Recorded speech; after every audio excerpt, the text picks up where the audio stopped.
Royalty fees, what are they and what you need to know? What the heck am I paying $1,000 for? I've just paid $100,000 for my new franchise investment. Why is head office coming back to me with a $1,000 bill? Emil, any chance you can reduce the royalty fee, say instead of 10%, take it down to 9 or 8%? Ask yourself this question, reframe your thinking to what am I getting for this royalty fee? 5 red flags that scream, don't buy this franchise. Hey everyone, welcome to Courtside Conversations. My name's Emil, founder and owner of Little Boomers Basketball, and it's a pleasure to be your host today. Wherever you're watching today's episode, I hope you're having a booming day, and yes, the pun is intended. My journey to entrepreneurship started on May 1st, 2018 when I launched my first basketball program with 9 kids enrolled. Today, thousands of kids across Australia are thriving in our programs, all thanks to the commitment and passion of our incredible franchisees. This podcast is here to give you real, straightforward, no BS insights into business, entrepreneurship, and what it's like to own a franchise. Without further ado, let's get into today's episode.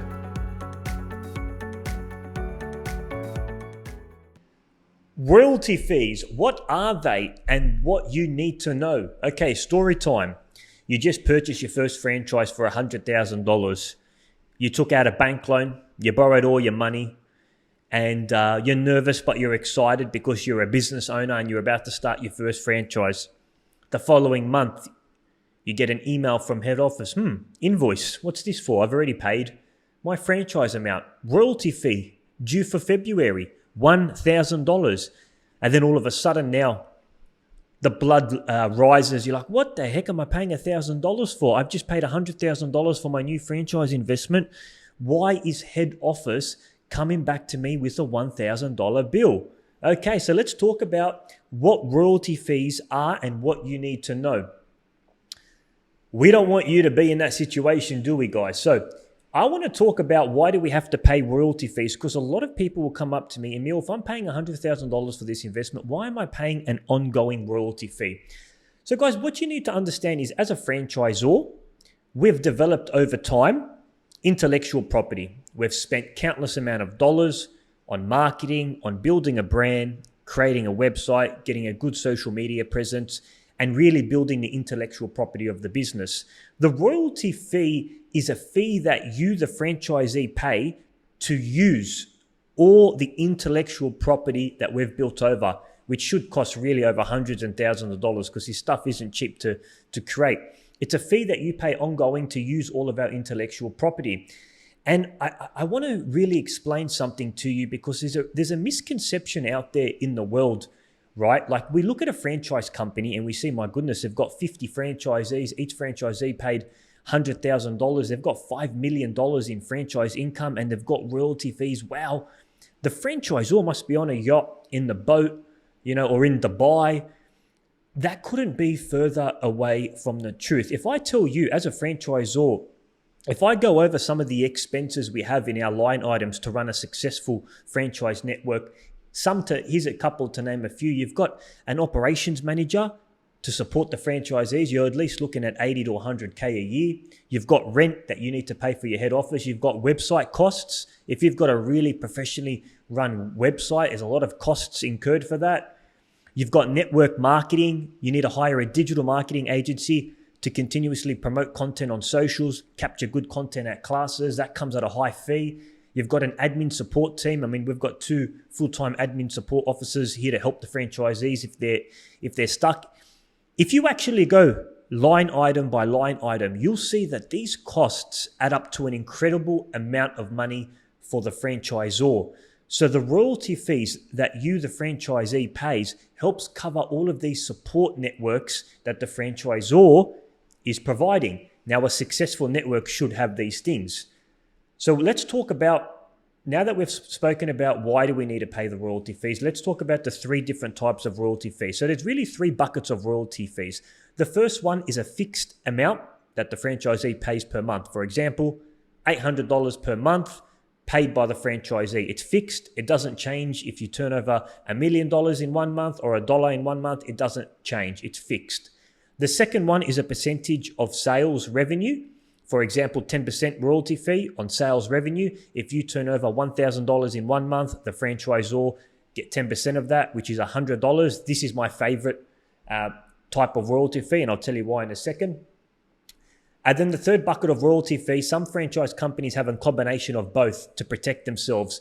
So it's either $800 per month or 10% of your sales revenue. Whichever one is greatest is what the franchisor gets. So for example, let's say a franchisee turns over $20,000 in 1 month at 10%.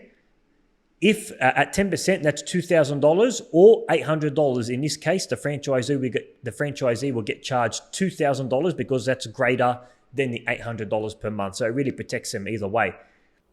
Hey, just quickly, if you're enjoying today's episode, it will mean the world to me if you can leave a positive review or share it with a friend that may benefit from this. I've also put some bonus resources in the description, including a real franchise case study that you can download under our Franchise Success Blueprint. Hope you find it useful. Enjoy the rest of the episode and rock on. Adios. Here's why I like the second one, which is the sales percentage. It really promotes a win-win philosophy in the franchise network. If it's kind of saying, if you eat, we eat. If you're killing it as a franchisee and you're making a ton of revenue, the franchisor is also making a ton of revenue. If you're not performing well, we don't get anything from that. And when I think about it, when you look at a fixed fee, $800 per month, where is the incentive for the franchisor to make sure you're performing? There isn't, because they're going to get their $800 per month check regardless of whether you turn over $1 or $1,000. Not that I'm saying that the franchisor will do that, but there's no real incentive for the franchisor to have the franchisee perform well. I like the percentage model because it promotes a win-win relationship. If you eat, we eat. So that's something for you to take into consideration. Now, how are the royalty fees charged? Every network's a little bit different of how they charge the royalty fees. I'll go over how we charge our royalty fees.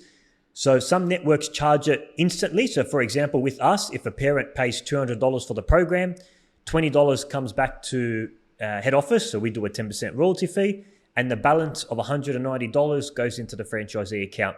I like that way. It keeps everything clean, and the franchisee doesn't get hit with a big bill the following month.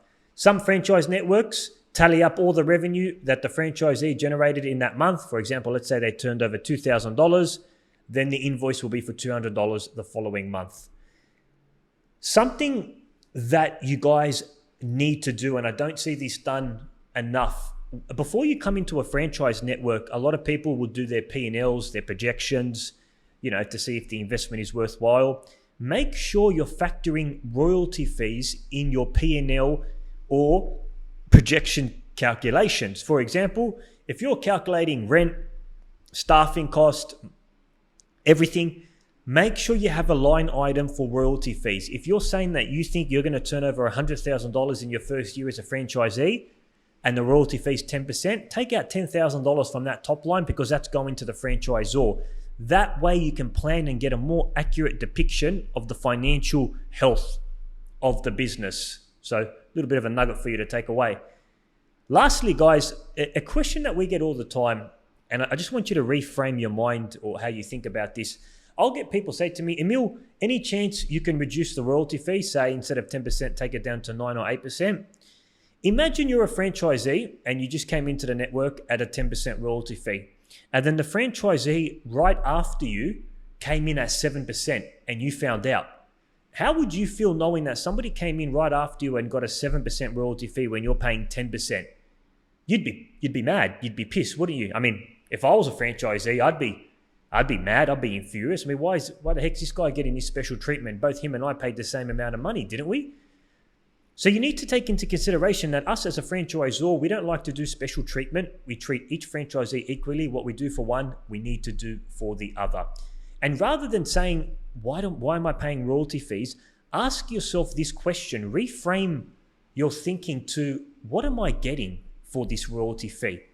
What value am I getting? If you don't feel like you're getting value for the royalty fee that you're paying, don't invest in the franchise. If you don't feel like there's admin support, a great marketing team behind the brand, an ops manager, a nice website that gets updated at least once a year, if you're not seeing those elements and you're thinking, why am I paying this royalty fee? I'm not seeing it. Guys, don't invest in the franchise. It's as simple as that. So make sure you reframe your thinking. I appreciate you guys for watching this podcast. I'm getting a lot of great feedback. Thank you for everybody that's been reviewing and rating these podcasts. I'm getting really good feedback. You guys are loving it. In my next episode, you're not going to want to miss this one. Here is the title of the episode: 5 red flags that scream, don't buy this franchise. Stay tuned. See you next week. God bless.